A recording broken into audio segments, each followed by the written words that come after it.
resurrection after death? False. The Pharisees don't believe in angels and resurrection? They do believe. Wait a minute now. Wait a minute now. The Pharisees, they said this is a question. The Pharisees don't believe in angels and the resurrection after death. They do believe that. They believe in bodily resurrection. So what's the answer to the question? False. What? The answer to the question is false? Yes. Wait a minute now. All right. Wait a minute. It don't make any difference who mess with you if you know the answer. Mess with or unmess with you.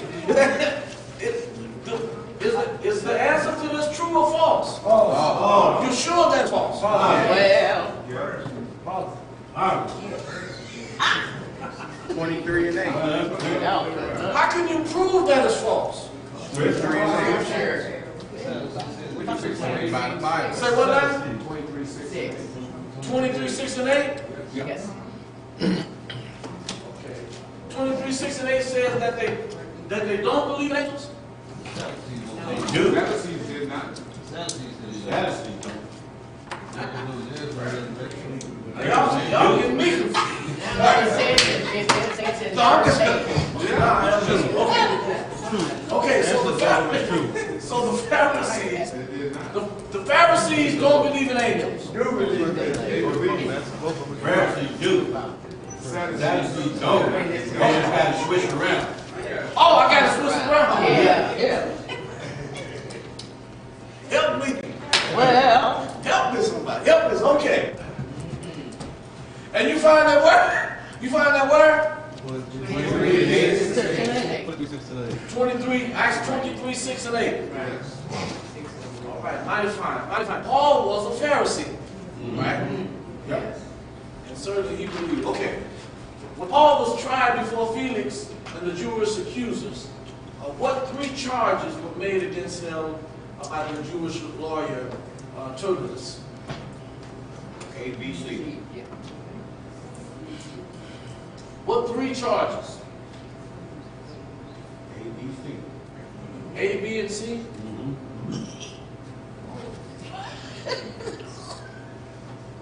A, B, and C? yeah, I know. B, C, and D. What they come?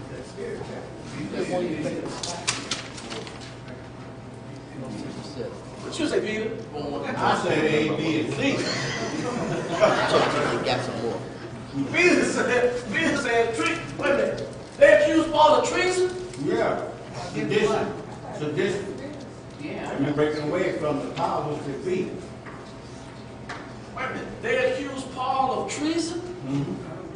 Well, it doesn't say there in Sedition. Means breaking away. dissension. Okay. Wait a minute. So did they accuse Paul of treason? Yes, they did. What did they say about They said he was trying to take the people away from the empire. That's conspiracy. That's not conspiracy. Conspiracy is when you conspire with someone. This was Paul his own. Well, Well, he was a member of the sect of Nazarenes now, remember? So that is the conspiracy. Okay. come on, Deacons. it? Okay, wait a minute now. Okay, well, let's leave treason. Let's leave religious heresy. Did they accuse Paul of religious heresy? Yes, they did. Now, variance from the established beliefs Variance from they can do these heavy traditions. Variance from established beliefs. So somebody, okay. So It's having fun, isn't it? now I'm looking at how technical. And I'm talking. You're right. They just Googled the best out of it. Always remember, you created the monsters there. Thank you.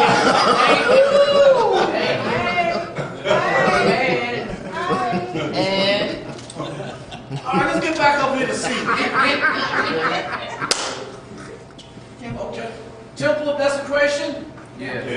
Did they accuse him of that? Yeah. When he bought the $10,000. They accused him of taking He didn't do it. Accused him of taking They accused, right.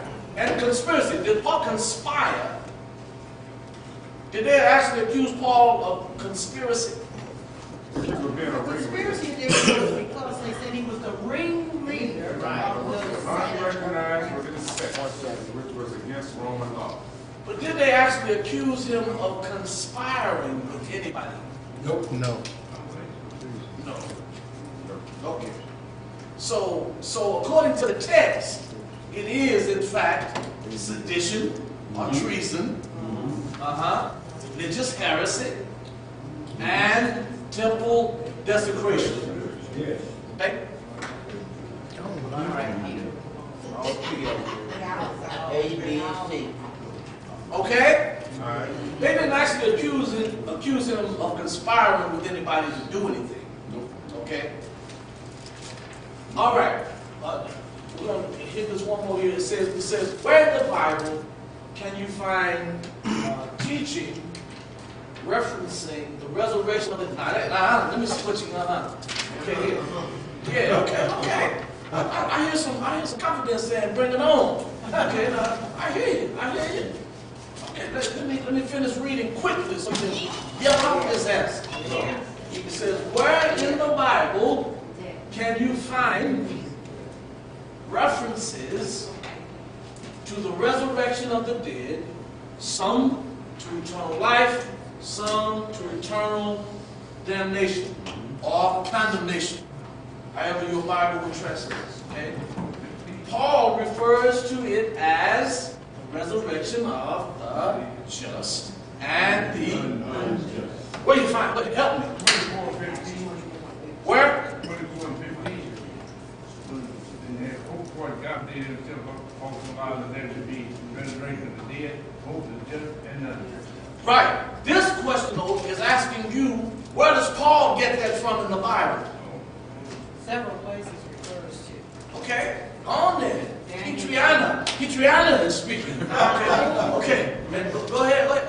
Well, what I found was for my teaching, and I did this when you brought the question to us 2 weeks ago. Mighty fine, okay. Daniel 2 and 12. I mean 12 Well, and 2. two. Daniel 12 and 2? 12 and 2. What you say now? Actually, separation of the wicked from the just was also mentioned in Matthew 13:49 and 50, and Matthew 25 and 32, as well as Isaiah 26 and 19, and Job 19:25 and 27. And wasn't that also Psalm 71 and 20? Yeah, John 5:28 and 29. Okay. 12 and 2, Okay. Revelation 20, 11 and 5, what was it? Hold on, wait a minute. Don't worry about giving me the New Testament, because the New Testament was not written I tell you. for Paul to make reference to. Okay, so, 12 and 2 is where I got that. And Right. 12 and 2 is, and many of those who sleep in the dust of the earth shall awake, some to everlasting life, and some to shame and everlasting punishment. mighty fine. Thank you. That was excellent. Yes, indeed. That was Daniel chapter 12. What was it? Isaiah what? 66 and 24. Isaiah 66:24. I have that one too. Okay, what? 66:24 says what? And they shall go forth and look for the corpse of the men who have trespassed against me, for their worm does not die, and the fire is not quenched, I shall be, and affords to all flesh. Fate of the wicked. Okay, all right. Primary text that Paul is making reference to. Daniel chapter 12. Okay, Now, primary the text. 26:19, which is what Jessica was saying, is the wicked die and stay dead, and God's people will live in fresh air. And that's what now? 26 and 19, Sure. Isaiah. Show now? Isaiah 26, I wasn't familiar with that. Okay. Isaiah 26 and what? 19. 19? That's what you're talking about, Jessica?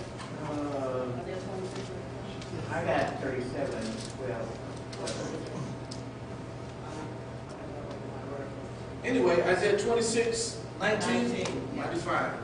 Okay, very good, very good. Just one more here. We're going to do this,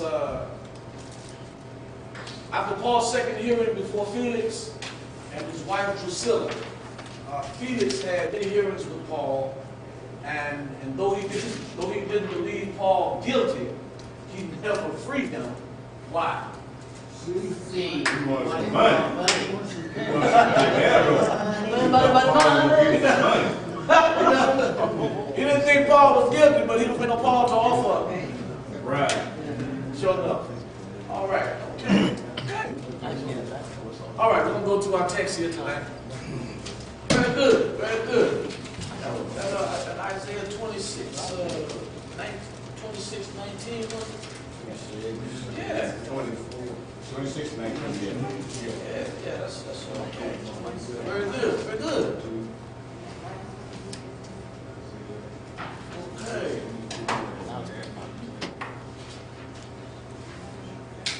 We have come across in our text the governor, procurator, Felix. Felix has a wife named, what's her name? Drusilla. We're going to run across, and I think we actually You got a did. question? I'm sorry. Question. Go ahead, Mother. I just wanted to know, what scripture was 172? 172. Yeah, Acts 24 and 26. Acts 24, 26. thank you. I'm fine, thank you.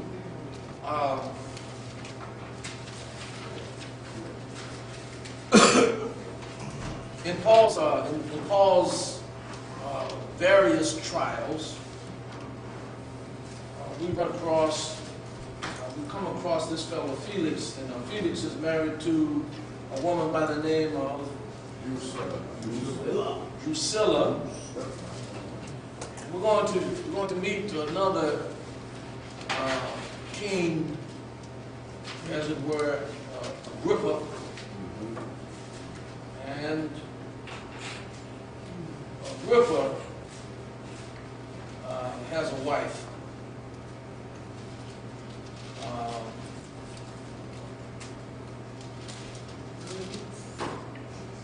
Agrippa has a wife also, and her name is Bernice.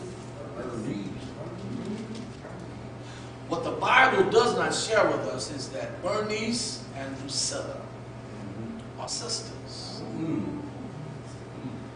Bernice is historically there is a Jewish historian by the name of Flavius Josephus. Josephus shares a little bit about the family tree of Drusilla and Bernice. And it turns out that there are two Agrippas in the book of Acts.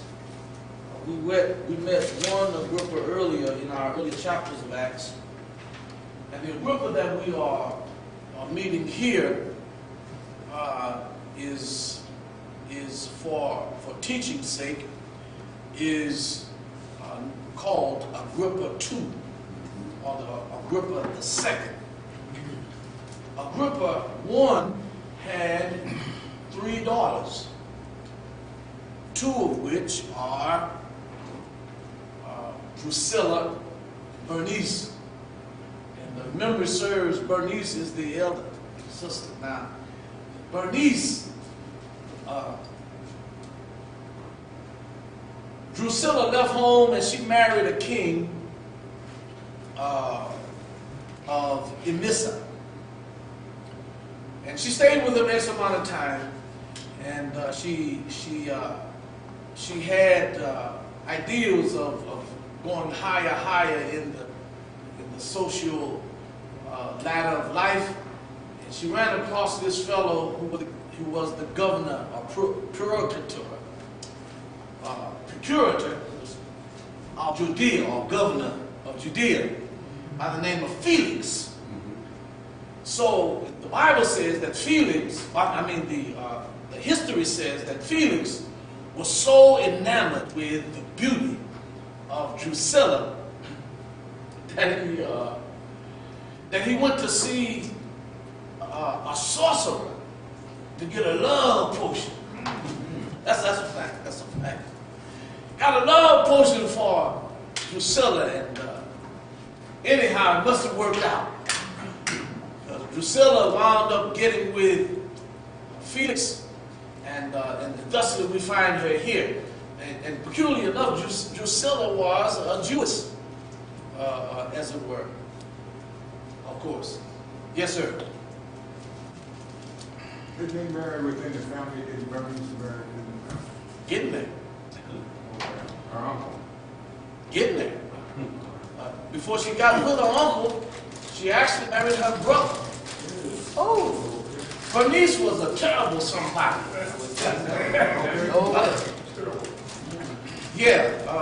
She goes down in the history of the first century Jews, as it were. She was an incestuous somebody. She first hooks up with her brother as his wife. And over X amount of time, she goes on to finally meet Agrippa II. And peculiarly enough, Agrippa II is her uncle.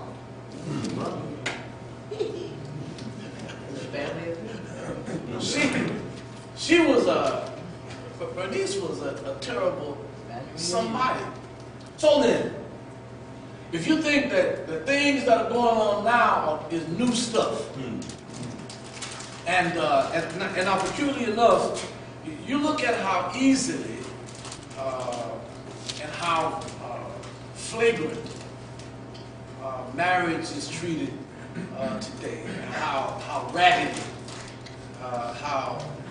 it's no big thing. If you see, you place your sights on a higher, and the love has worn out, or whatever you had has worn out, you just go on to the next thing, right? That's how we do. That's how it is. You know, if you can't be with the one you love,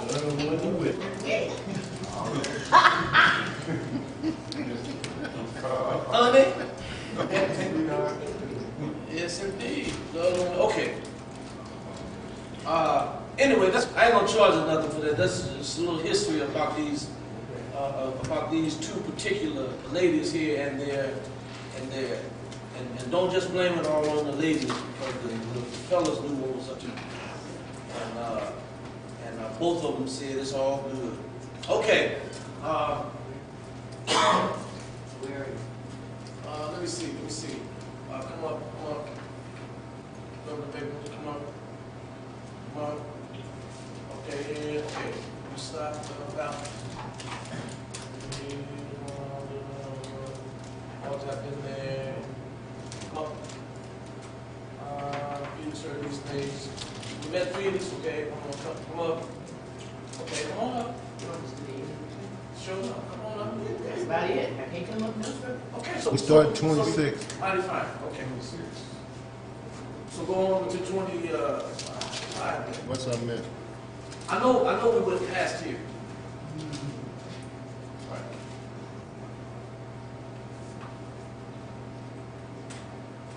Right. Well, I'll sit down for a chance.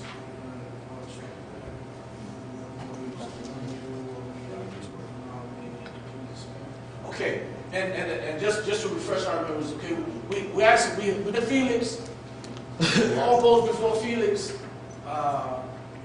and his wife Drusilla, and he gives his testimony before them in their life, and then we come to I said Agrippa, I shouldn't have been saying Festus. We come to this point when Paul then comes before Festus and Festus and his wife. I was saying Agrippa, I meant I should have been saying Festus. Festus and his wife, they come to meet and eventually take over Judea from Felix. That's where our text is going here. Right. Yeah, Festus takes over for Felix as procurator of Judea then. All right. Festus comes into the province. Paul has been locked up for 2 years, right? More than 2 years. Thank you for correcting me. Oh, Petriana over there, she keeps me in line. You didn't say more than 2 years. Okay. So Paul has been locked up for more than 2 years. Locked up for more than 2 years. So Festus comes in to take over the reins, as it were. It says, then the high priest and the chief of the Jews informed him against Paul, and they wanted Festus to do their bidding, as it were, with Paul. Festus told them that Paul, because they wanted to send Paul back to Jerusalem. Festus tells them that Paul is to be kept there in Caesarea. Okay? And if anybody wants to make charges against Paul, they should come to Caesarea and make those charges.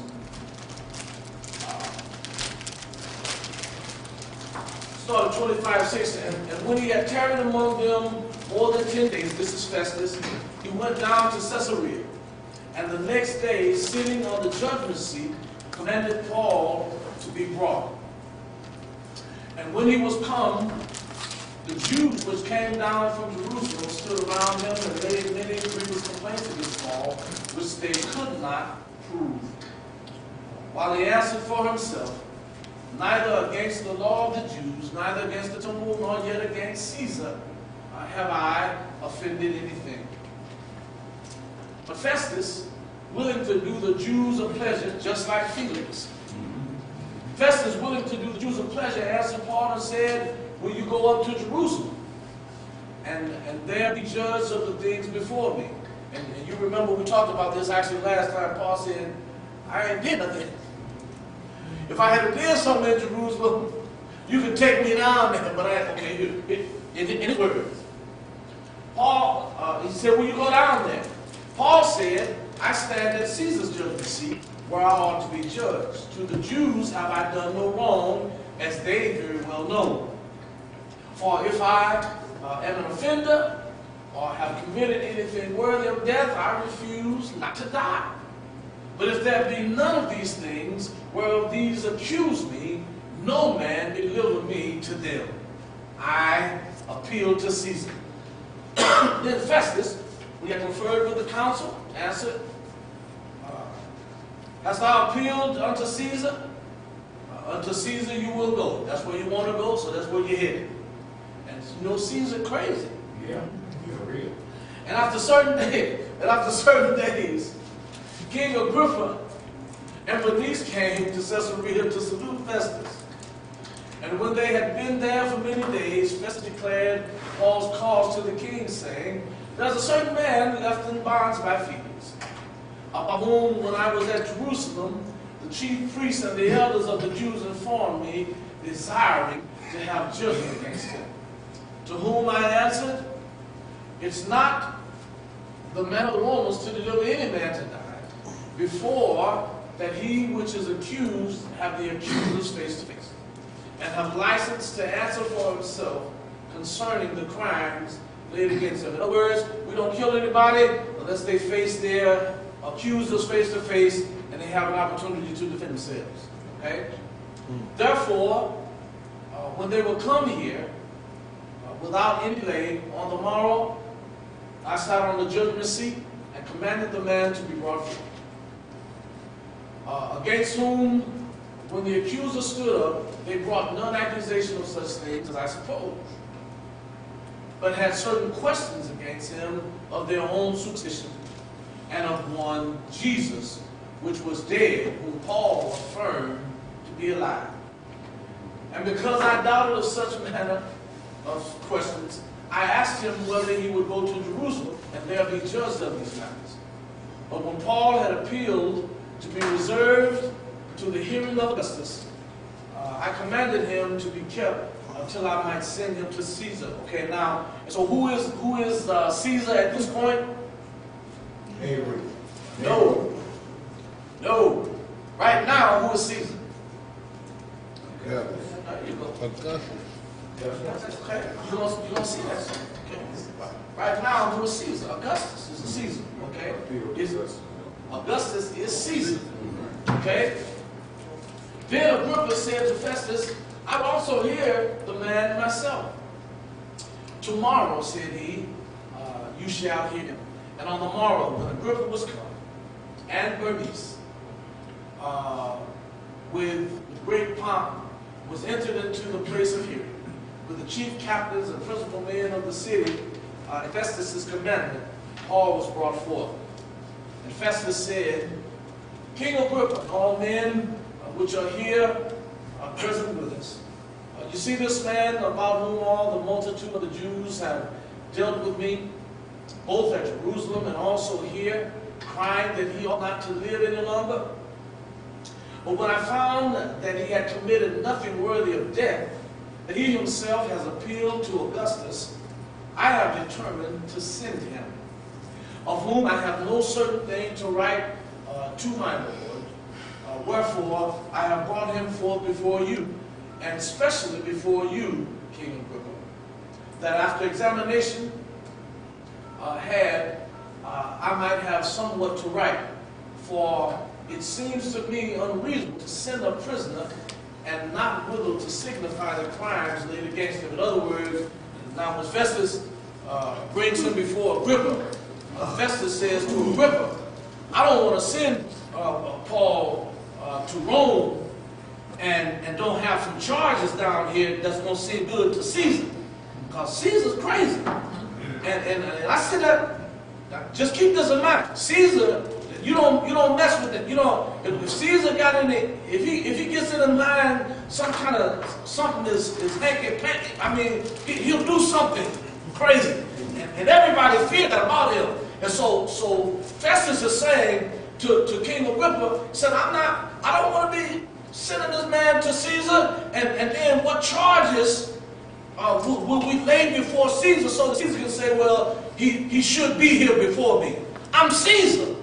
I'll be sending me this, you know what I'm saying? Right. So he's appealing to Agrippa, give me something that I can write on this paper when we send him to Augustus. Okay? All right. Yes, ma'am.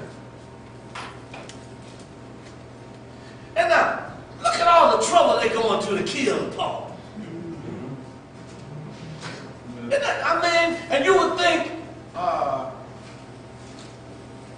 at least you would think that after all of this is going on, that there would be somebody that would say, leave this man alone.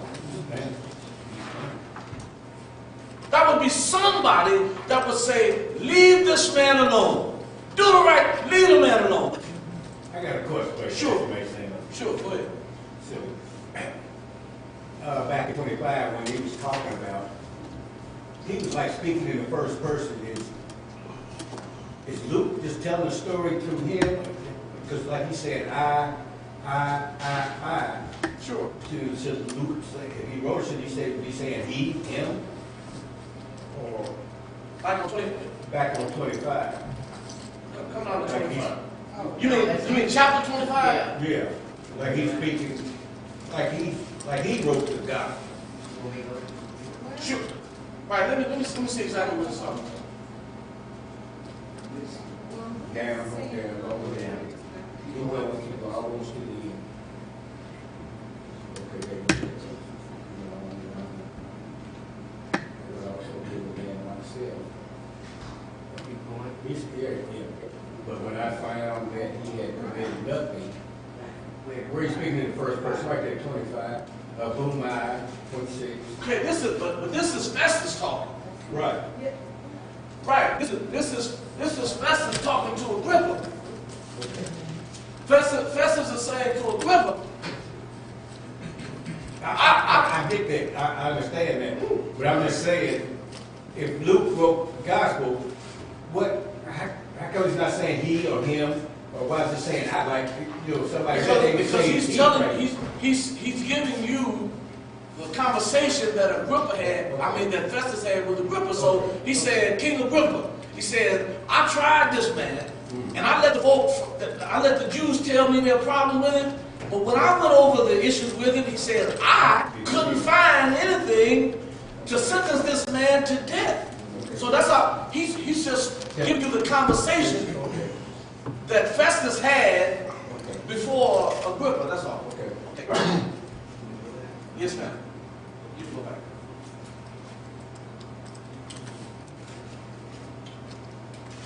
Okay.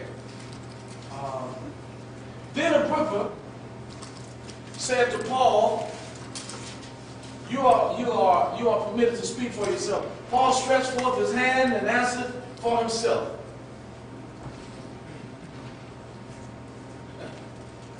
I think myself happy, King Agrippa. Yeah. Because I'll answer for myself this day before you, touching all things whereof I'm accused of the Jews. Now, why would he, what's he said? He said, why would he be happy? Think about it. Because he get to tell somebody about the gospel. He said, yes, sir. Paul wanted to go to Rome. So Yeah. he could preach the gospel. Yeah. Yeah. But at this particular point, I want to know, how come you think, he says, in other words, he doesn't have to use a lawyer. Speak for itself. Because, so he says, I'm grateful that you're giving me, I'm happy that you're giving me the opportunity to speak for myself, Agrippa. Yeah. Now, I'm glad to speak for myself. Now, he hasn't wrote yet, but he's glad to speak to Agrippa. Know how come? Because he knows about Bernice. Oh, yeah. See, that's another thing, too. That's another thing, too. You can't be anybody of stature and do mess and folk don't know about it. And in a community like we live in here, you can't be a peon and do mess. You can't be a small fry and do mess and folk don't know about it. The thing about it is, when folk know that mess is going on, does anybody do anything about mess? Not usually. The only thing that people do with mess is give it more place to be. Burn the phone lines up and not burn the airwaves up. Burn the airwaves up with mess. But now, here's the thing about it. We should have a mind to do something about all of the mess that we are in the vicinity of. Ain't my business. And that's what they'll tell you if you try to do something about it. Hold on. Watch this up. Now, mother. Not your business. Okay, you know what mother said? And that's what they'll tell you if you try to do something about it. There are some things they can't stop you from doing. I'm not talking, in case so you understand what I'm saying, I'm not talking about, if you hear about some mess going over some of those houses, not all of us, we don't have a relationship with them to go over to their house. And that kind of thing. But as a follower of Jesus Christ, there is something that you can do. You can pray specifically for them. You can have a mindset to specifically, for specifically God to intervene in the mess that's going on here. I was saying to somebody this past Sunday, do you know that you may think that all of those folk over there in the prison doesn't directly affect your community? But it does. All of the people that are in prison, all of the people that are hooked on drugs, all of the people that are homeless without a hope in Christ, all of the folk that are without a hope in Christ, there is something that we can do as followers of Jesus Christ.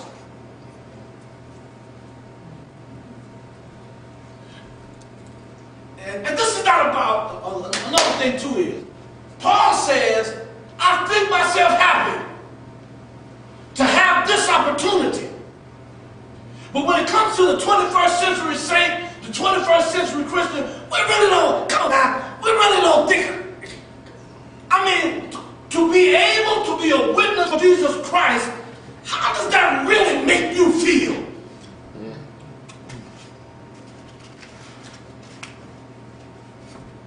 Too many of us take our responsibility of being disciples of Christ as a job. Amen. And when you look at a thing as a job, it doesn't have anything to do with your relationship to God. That's how when we're going to look at the doctrines of the church and learn, even when it comes to your giving to the church, if you are, and I'm saying this to you again, if you are giving out of an obligation, God don't want your money.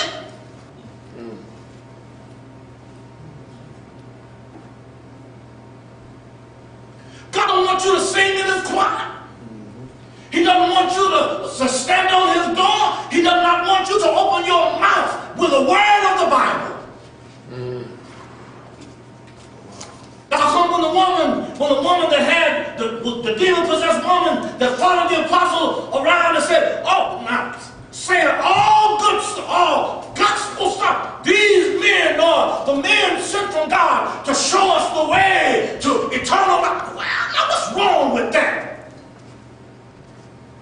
And Paul said, the Bible says, Paul got irritated by that and said, shut up! Come out of her! See, there are some points of adoration that God don't want. When it comes to, I'm gonna just say one more thing, and I'm gonna let you know.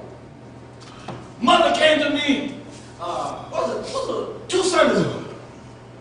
I said, that's it. Mother said to me, said, Pastor, I went in the nursing home. You say, and that was somewhat, and you know what, Mother, you ought to tell somebody else too about it. And if you ain't told nobody else, you ought to. Simply, she says, I went in the nursing home. And she was visiting. Who was it you were visiting? Christine Buford. Okay, here.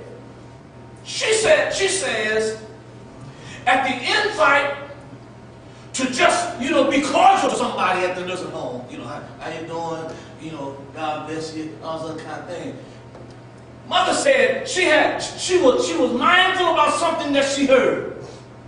And instead of just, how you, let me see your hand, just, how you doing? God bless you. God bless you. She said that, you know what?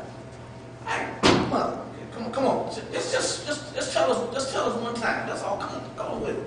Okay. Go ahead. I was walking down the hall, lady, and a lady in a wheelchair, and I said hello, and she said hello, how are you? And she stuck out her hand to shake my hand, and I said a handshake is good, but a hug's a lot better.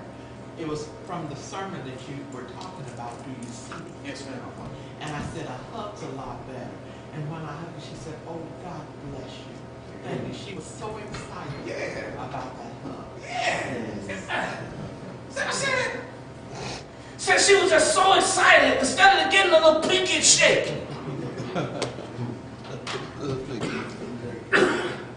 Right. It makes a difference. And I said to you, that's like it works. Sure, no. Mighty fine. But now, that is a witness that the overwhelming acts of God in the lives of people make a difference. And you may not think your prayers for those prisoners over there. You may not think your prayers for folk in the nursing home. You may not think your prayers for the community. Actually, you may think your prayers stop at the ceiling. You may think your prayers stop at the wall. But you never know when you're going to have an opportunity to stand before Agrippa.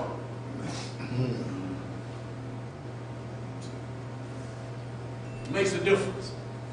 Think myself happy? Because I'm going to have a chance to talk for myself. And look at so it says, touching all of the things that the Jews accuse me of. That's what I'm going to talk about. All the things that the Jews accuse me of. Especially because I know you to be an expert in all customs and questions which are among the Jews, seeing as how your wife is one. Wherefore, I beseech you to hear me. How? Patiently. Give me a minute now. That's what I be saying on Sunday.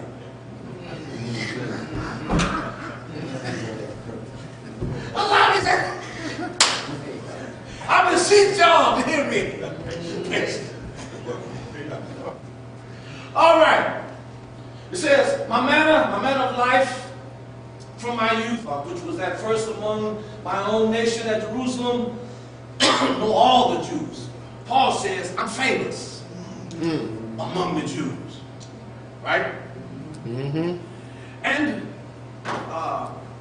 which knew me from the beginning, if they would testify that after the most straightest sect of our religion, I lived a what? Pharisee. Straightforward. Go line by line, word by word, precept by precept. And now I stand and am judged for the hope of the promise made of God to our fathers. Okay. I'm being judged now for the hope that I have, which is the hope made to our fathers. Moses, our fathers, right? Unto which promise our 12 tribes, instantly serving God day and night, hope to come. For which hope's sake, King Agrippa, I'm accused of the Jews. And I stick a pin in this. He's saying he's being judged for the hope of the promise that God made. Y'all know who the hope is? I should have said what the hope is. That's what I should say. What's the hope? Salvation. What's the hope? Salvation. Say it like you know it. What's the hope? The Messiah. Messiah. Salvation. Deliverance. Through from the Messiah. That's their hope. Shut up. Okay. Unto which, and now, it was a promise. And you'll find the first aspects of the promise in the book of Genesis. That's right. It says, his heel is going to bruise your head. See? Yeah. I'm going to put enmity between your seed and y'all remember that? Genesis, Genesis Genesis 3:15. Unto which promise, the servant day and night hope to come. For which hope said King Agrippa, I'm accused of the Jews. He says, why should it be thought a thing incredible with you that God should raise the dead? Because Agrippa, you know Daniel chapter 12. Now, it wasn't Daniel chapter 12 to them. Right. Okay.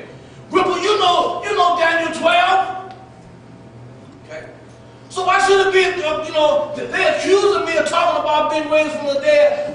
Now, that's ridiculous, isn't it, Agrippa? Since God said that he was going to do that, didn't he, Agrippa? Okay? I barely thought with myself that I ought to do many things contrary to the name of Jesus. I barely thought with who? That's right. God didn't tell me to do it. That I ought to do many things contrary to the name of Jesus of Nazareth. Which thing I also did in Jerusalem, and many of the saints that I shut up in prisons, having received authority from the chief priests. And when they were put to death, I gave my voice against them. And I punished them oft in every synagogue, and compelled them to blaspheme. And being exceedingly mad against them, I persecuted them even to strange cities. Now, look at the indictment that he's bringing on himself. Okay? How many of y'all would be okay with sitting next to a murderer?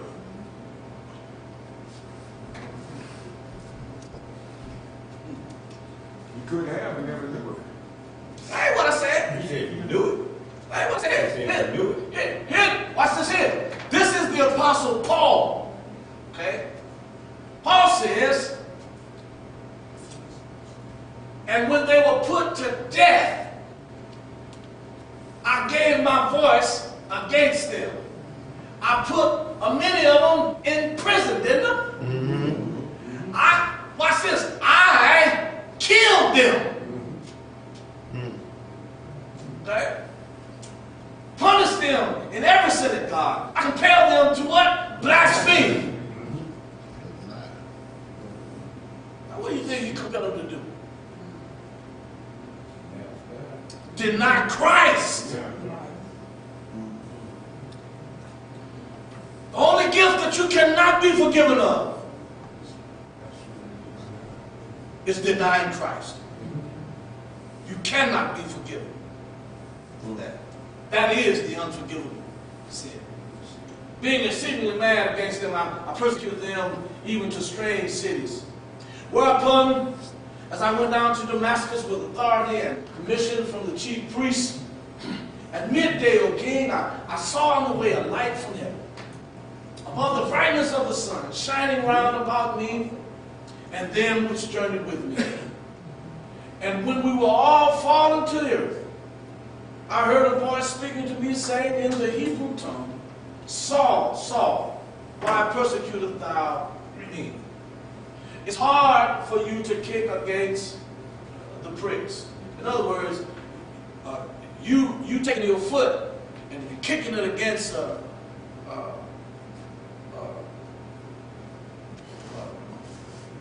nail.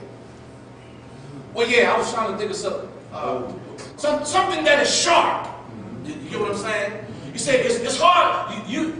It's hard on you if you are making it your effort to kick against something that is sharp enough to do you some harm as you are kicking.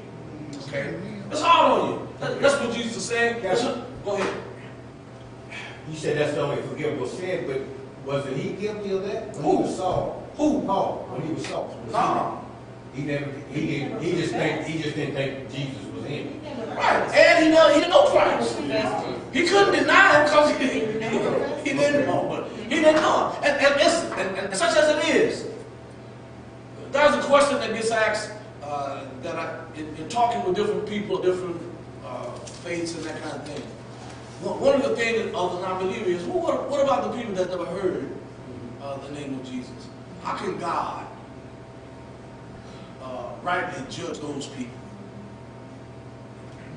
And think about it. How would you answer the question? How can God justly condemn folk that never had a chance, didn't know the name Jesus, Yeshua, Jesus, or whatever dialect, whatever language they? How will God justly condemn those people? Because they do have a sense of right and wrong. They had laws that they had, that there was an order to things. So, yeah. They understand that it's something greater than them. They know that the wind blowing, they don't have no control over it.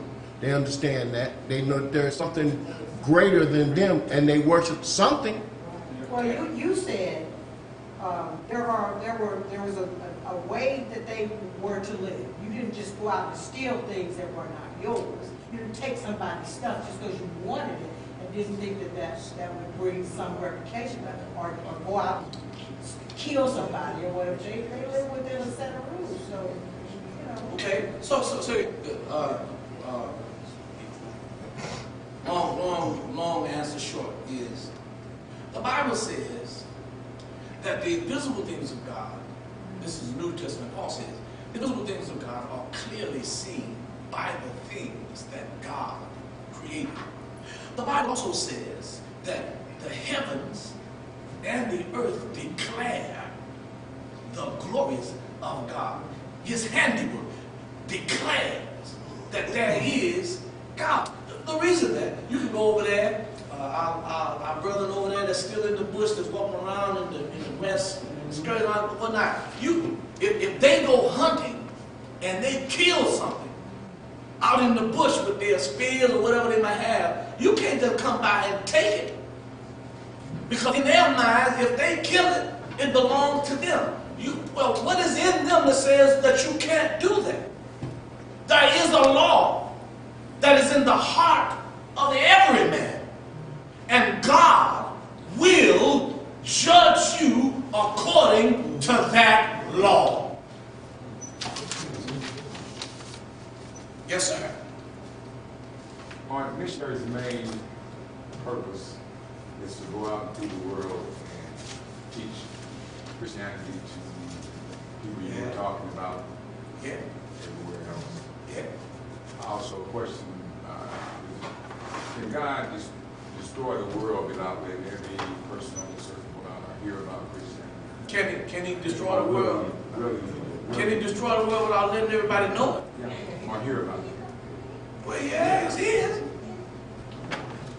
I mean, okay, here. My point though is, how does God justly judge? Because every man, every tribe, every nation has law given them in their heart. Yes, ma'am? So when he created man, he had put it already in his heart. It's in the heart. So it was there from the beginning. It's in there. It's in there. So this has to do with how does God justly condemn those that have never heard of Christ? They will be judged by the right and the wrong that they have lived. It's as simple as that. I mean, there's some more detail that you could go into, but it is as simple as they will be judged by the right and the wrong that they have lived. But couldn't somebody construe that as, say, but he was a good person?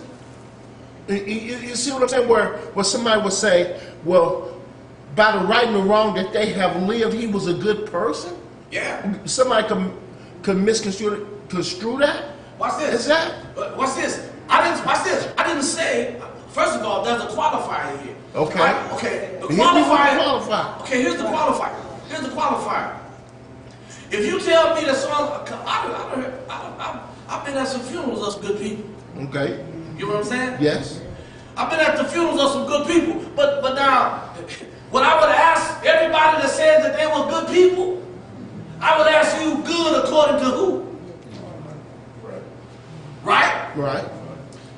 The qualifier is, did they have an opportunity to know Mr. Good?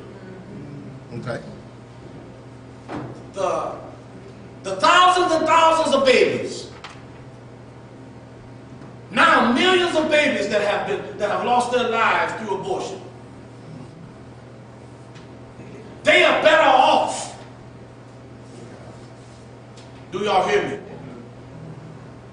The people that over there in the bush, if in fact they have lived as they understood morality from their heart, if they have lived morality as they understood from their heart, and it is out of that which God has placed in every man, ergo their judgment. They will be judged by that which God has placed in them. And listen, that's another thing too. Paul actually addresses this. Paul says, there is a law whereby a man will be judged because that which he has lived out of his heart is the standard by which he will be judged, because God has placed that in his heart that is a moral center. That's right. I didn't know that was wrong. Better get it right. Well, how come you can't go over there in the bush and take a man's wife?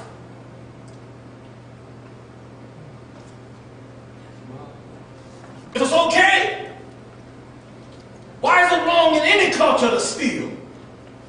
Why is it wrong in any culture to murder? That's never heard of Jesus. Get you on that a minute. No man will ever be able to say to God, I didn't know that was a God. Because what he has created declares that he is, according to the word of God. And you can chew on that and take that to the bank. You can cast out. Okay. He says it's hard for you to kick against the prick. And I think Paul is an example of that. Why does Jesus says it's hard? Why is it Paul didn't feel like it was hard on him? While he was doing what he was doing, Paul was perfectly fine. But Jesus says, if you keep on living like that, Jesus says, how are you doing? How actually are you doing that? Without any conscience about it, without even thinking about it. It's hard on you, Paul. You kicking against something that'll cut slice you up, man. Yeah, because that's what he was taught all his life, right? Sure. So, okay, that was their custom. His daddy was a Pharisee, correct? Sure. So, that's all he knew. I mean, I understand what you're saying here. It's all he probably knew. Well, this ain't right. We just killing these people. You know what I'm saying? But that's all he knew. Sure. Watch this here. And I bet you, did you all hear what he said? He said that's all Paul knew. What I hear from so many people today is, especially in our community, is it says, how can you expect a boy or a woman that's come up in a household and all they do is cuss, fuss, dope, steal? How can you expect them to be any different when that's all that they know?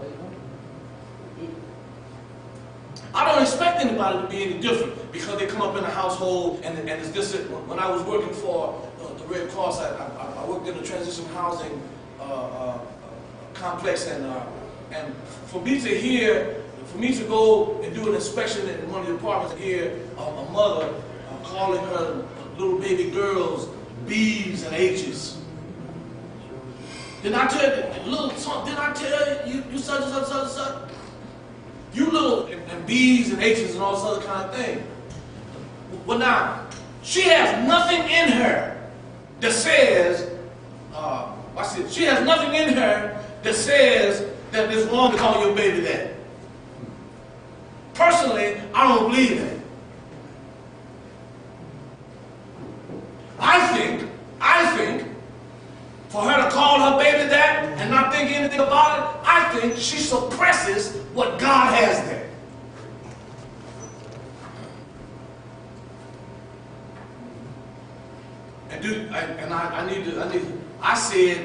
I think, because of what the Word of God says. Yes. But it's also because I'm working in a kindergarten center, and it's this one little black girl. Sure. That's all she knows. Sure. She is just I'm stunned by the way she cussed those teachers and called them the B word and everything. But you say she's a kindergarten. And she in kindergarten. I said, what'd she say? So that's terrible, and that's probably all she know, all she have heard, because she been. That's terrible. Sure. There is a point of accountability. See, and now given what you said, she was talking about a little. She's in kindergarten, and she cusses like I said. Okay, she cusses. She hears cussing. Okay. Now, here's the thing. That child at that particular point, you say, well, that's all she knows. That's all she knows. But now, there's going to come a point as that baby comes up, she's going to be held accountable. Sure, because watch this here. There is nothing that says anybody that comes to a point of accountability that you must do that. And even with that, that child doing that right now, Sure. right now that child is starting to get exposed to people that don't do that, Exactly. that live a counter lifestyle. Exactly. So now that child can see with her own eyes that there is something different. Like you. You see what I'm saying? So then, and now, that's a great example of how it is when it comes to adversity in this life. If you all can follow what I'm saying, goodness never is in abundance like mess. Never. I'll say it again. I'll say it. Goodness is never in abundance like mess. There will be 5 truckloads of mess and 1 pickup of goodness.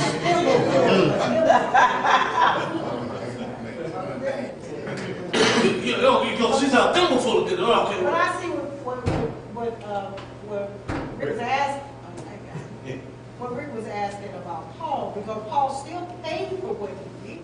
He still had things about his life because of what he did. Of course, he didn't assume that just because he got to know Jesus and was preaching the gospel and saving the people that he was not going to pay for or be held accountable for what he had done when the city assumedly did not know. But could he have changed if that experience didn't happen there to the road to Well, the probably master? not, but that wasn't his plight. I mean, his plight was to write the gospel. Well, yeah, I mean, That's what his plan.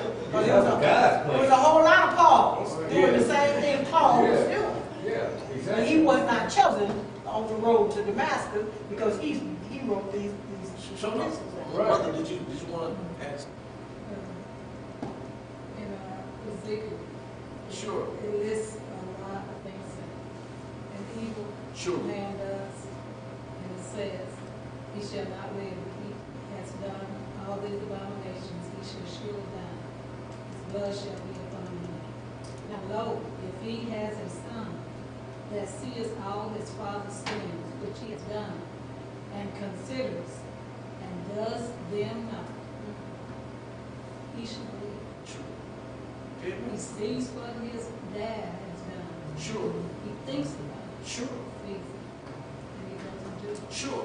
And what that text, she read out of Ezekiel, said if a man, and just all of these horrific things that a man can do, he said if he has a son, and his son witnesses that particular thing, and he considers those things and decides to do something else, he said the one that did all that horrific mess, surely he's going to die. But if his son chooses not to do them, okay, now what is there, mother, what's in that text is his daddy didn't have to do it. Right. You see what I'm saying? So as we're reading the Word of God, let's make an effort to understand or gather the fullness of what's there. If his son can make a decision not to do it, his daddy could have made the same decision. You know how come? Because there'll always be Jessicas around. God always fixes it so that an alternative is available. And you are not a dog. That's right. You are not a horse. And folks talk about, well, they're just victims of their environment. No, they are victims of the choices that they made. Well, they don't know nothing else. So you mean to tell me they've been kept in a room someplace that they never saw any good? They never heard any truth? No one ever showed them any kindness. And you take you take that small instance of kindness by the power of God is worth a lifetime of trouble. That's the power that you have.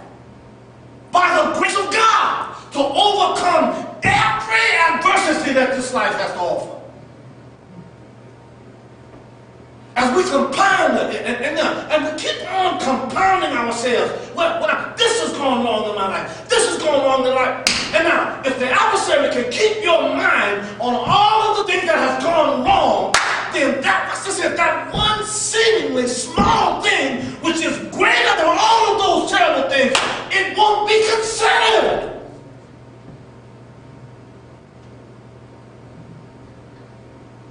It just won't be considered. And so, you as followers of Christ, and here, it was said that Paul didn't have, it was said that Paul paid for, it said Paul paid for all of that he did. No, he didn't. Don't you know how come I get happy? Because Jesus paid it all. And listen, I know that I'm guilty. I deserve death. But I've got life. Life eternal I've got. I don't deserve the love of God. But he loved me. When I didn't love him, that's how come he said, Grippa, Thank myself that. when I think about the goodness of Jesus, and the thing that the adversary does not want you to do, don't think about his goodness. Right. You should just trip off all your troubles. Trip off look at, you trip off all the meals. All the mess you got to go through with the kid. Then you think about all of that. Don't think about his goodness to you. Just like these are realities, his grace is a reality.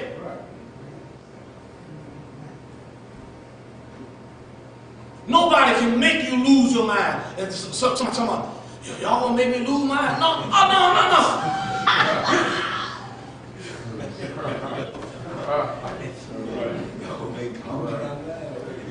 Yes, sir. Y'all gonna make me lose my mind. I told my wife a long time ago, I said, you ain't gonna drive me crazy. You ain't gonna drive me crazy. The kids ain't gonna drive me crazy. I ain't gonna.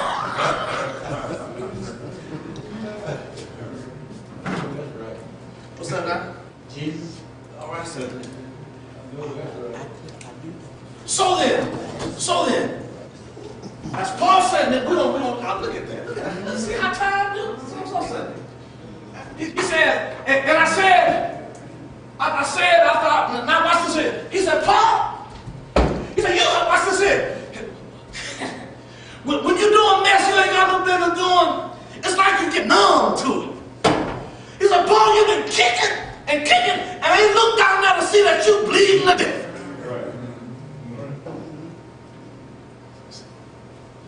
It's hard. He said, I said, who are you, Lord? And he said, I'm Jesus that you are persecuting. Now he was persecuting the church. Y'all feel me? Rise, stand on your feet. I've appeared to you for this purpose, to make you a minister and a witness both of these things which you have seen, those things which I will show you, delivering you from the people and from the Gentiles, unto whom now I send you, to open their eyes, to turn them from darkness to light, from the power of Satan unto God, that they may receive forgiveness of sins and inheritance among them which are sanctified by faith that is in me. Whereupon, O King Agrippa, I wasn't disobedient to the vision, but showed first unto them in Damascus and Jerusalem, throughout all the coast of Judea, and then to the Gentiles, that they should repent, turn to God, do works meet for repentance. For these causes the Jews caught me in the temple and went to kill me. Having therefore obtained help from God, I continue this day, witnessing both the small and great, yes sir, saying none other thing than those which the prophets and Moses did say should come. that Christ should suffer. And now, an Orthodox Jew would disagree with you here. They don't believe that the Messiah should suffer. But now, it's in there. It is in there. It says that Christ should suffer and that he should be the first that should rise from the dead. And now here, what do you mean he should be the first that should rise from the dead? He is the first that rose from the dead, never to die again. Right. Do y'all hear me? It was not that he was, because he raised Lazarus, didn't he? Elijah raised the widow woman's son, didn't he? Okay, but now, all of them died again, as it were. He is the first to rise from the dead and should show light to the people and to Gentiles. And as he thus spake for himself, Festus said with a loud voice, this is what I want to get to. He said, Festus said with a loud voice, he said, Festus said, my boy Paul, you are beside yourself. Much learning has made you crazy. Yes, sir. Then, watch this here. When you get it, when you learn the goodness of God through Jesus Christ, folk don't sometimes say, oh, you just crazy. All of the time.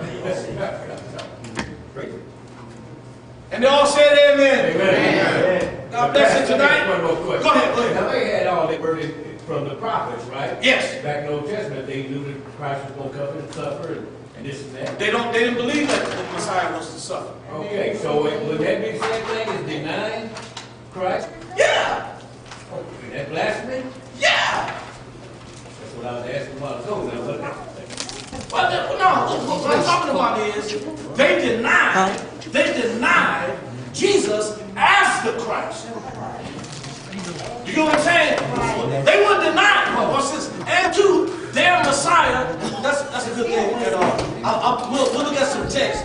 Because the Orthodox Jew does not believe that Messiah is to suffer. Right. If you ask a rabbi, if you ask an Orthodox rabbi, well, our Messiah is not going to die on the cross. Ain't going to suffer. And that kind of thing. So then, their interpretation of the text that it almost literally says it. You get what I'm saying? Yeah. But their interpretation of it is, well, no, Messiah is not going to die. Don't suffer. Yes. Did Paul ever realize that he was only hurting himself when he was doing all that kicking against the pricks? Did he? He did when he went blind. He did when he went blind. Well, yeah, he realized it. He realized it. And see, another thing too is, Brother Stan, and listen, and you take this from Brother Parker.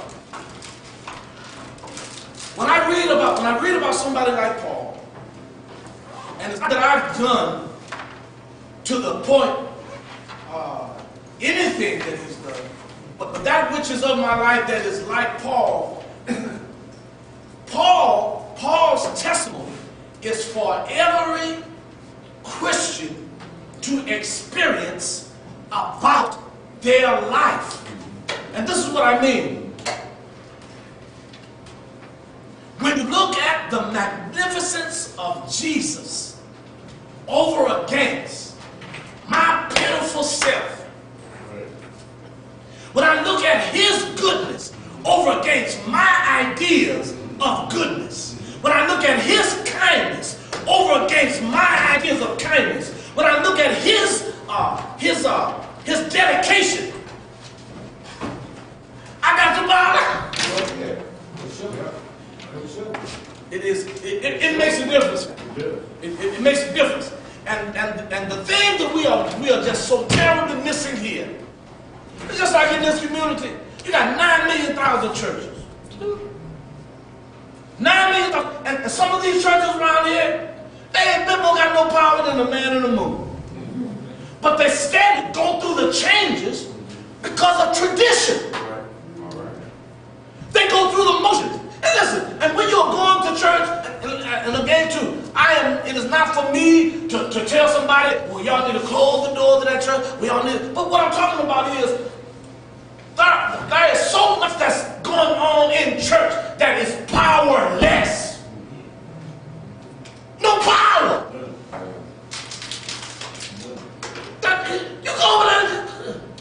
telling you, you go over there to those prisons, man.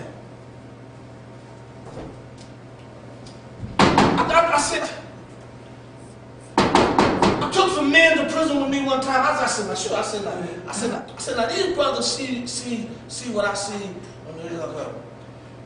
The men heard that I was bringing some brothers to prison, so they filled up the sanctuary that was at the prison. They had to put us in the gymnasium. So many prisoners wanted to come. And so when we got there, I got all these brothers from the church, these mighty men of God. These mighty men of God. And they sit out there on the gymnasium floor. And all the brothers, they coming in. There was a couple hundred men. And they clapping their hands about the men of God. Coming to share in the men of God. And after they sat down, then there was about 10 or 15 of the females of the prison. Brothers came in there, they had their shirts tied all up around their belly. Had the head things on, had the made up lip that's on, and them saints, them Christian brothers, as the females of the prison came in, they started booing and hissing. And I said, wait a minute. I said, I forgot how holy.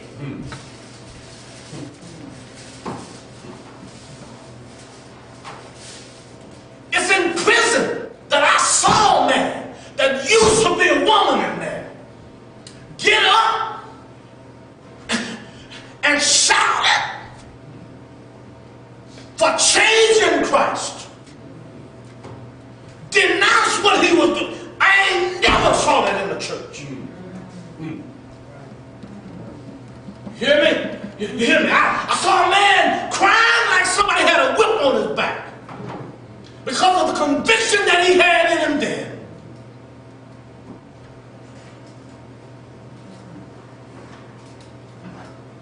So you pray for the multitudes that are yet bound. And see now, watch this here. Yeah, they bound behind their Constantine wife. But folk in the church are just as imprisoned as those men are.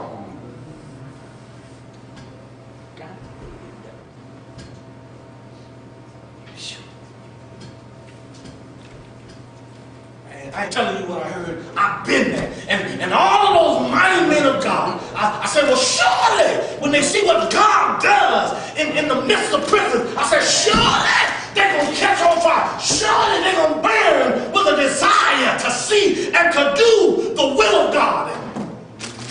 Ask me how many times they went back. None.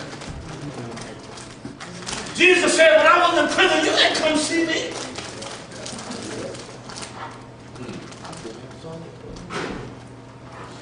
I was here. Father, we thank you for this time. Thank you for these that continue to persevere. I thank you for their continuing to suffer with me, Lord, in such things that I still am yet in school about.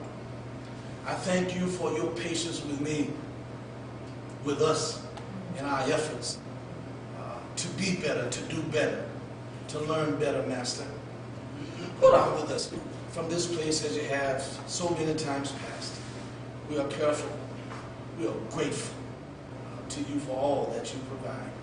In Jesus' blessed name, they all say amen. Amen.